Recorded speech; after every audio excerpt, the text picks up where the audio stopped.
kita ziarah kepada wali itu, dari tempat kita ziarah menuju tempat wali itu digiring, diantar, diikuti oleh 70.000 malaikat. Kita nggak lihat, Rasulullah lihat. Beliau bersabda, beliau lihat kalau ada orang ziarah kepada orang soleh, yang ziarah ini diikuti oleh 70.000 malaikat. Malaikat yang 70 ini diperintah Allah supaya berdoa. Berdoalah malaikat itu. Ujar malaikat yang 70.000 itu, ya Allah, yusalluna alaihi, mendoakan malaikat itu kepada orang yang ziarah tadi, yang datang. Wa yaqulun Allahumma kama wasalahu fika fasilhu. Ya Allah, karena dia ini semata-mata untuk muslah, untuk ketemu sama ini wali, ya Allah, katanya malaikat yang terdulu, ya Allah, berikanlah pangkat muslahnya jadi wali dua orang. Ya, soal perantara tadi. Yeah. Pertama soal komunikasinya dulu lah. Kadang orang nanya, ngomong kok sama kuburan gitu. Bagi saya itu mudah sekali dijelaskan. Karena orang yang di kuburan itu kan hanya berbeda dimensi saja. Betul. Ya jangankan Allah, Steve Jobs aja bisa bikin media komunikasi untuk orang yang berada di dimensi yang berbeda, yaitu dimensi ruang. Saya bisa telepon istri saya sekarang pakai HP kok. Padahal dimensi ruangnya sudah berbeda gitu kan. Ya. Artinya itu mudah sekali. Kemudian yang kedua, soal perantara ini kan sebenarnya soal proposal ya. Nah, memang kalau kita yang tradisinya habaib, nahdien itu sama proposal memang sangat mengerti kita. Perproposalan ini. Sangat mengerti dunia perproposalan. Dan itu biasa-biasa saja gitu kan. Nabi Musa pakai proposal yang namanya Nabi Harun.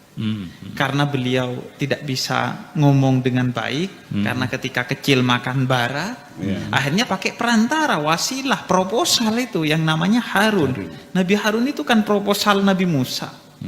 Kemudian Allah juga begitu, ketika Allah pakai kata ganti nahnu dalam Al-Quran itu kan pakai wasilah. Pakai wasilah gitu.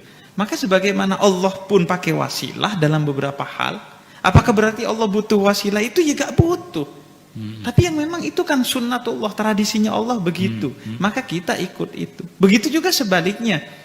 Allah bilang, in kuntum tuhibbunallah fattabi'uni yuhibbukumullah. Kalau kamu mau ke saya, mencintai saya, lewat syariatnya Nabi Muhammad. Loh, ngapain pakai syariat Nabi Muhammad? Tapi ya itu kan ketentuan dari Allah. Allah pengennya kita pakai proposal. Jadi itu ke kubu, ini ujung-ujungnya kalau dipertanyakan kan ujung-ujungnya syafaat juga akan dipertanyakan, ngapain pakai syafaat gitu.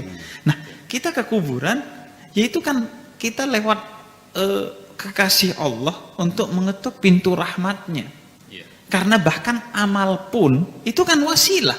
Buya tadi sempat singgung, kita masuk surga kan bukan karena amal kita. Tapi amal itu mengetuk pintu rahmatnya Allah, rahmat Allah yang memasukkan kita ke surga. Artinya soal perproposalan ini saya kira ya memang itu sunnatullah. Ketentuan dari Allah, proposal itu menjadi sangat penting. Di dunia penting, ya di akhirat juga penting proposal ini. Kira-kira kan begitu.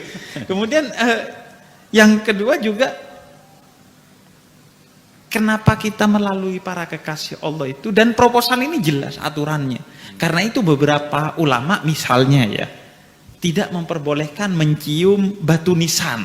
Karena itu bagian dari menjaga agar kita terus menyadari bahwa kita hanya melalui mereka, bukan minta kepada mereka. Bahkan kalau kita ke makam-makam Wali Songo itu kan pasti ada tulisannya tuh, jangan minta ke kuburan. Pasti ada aja tulisan seperti itu.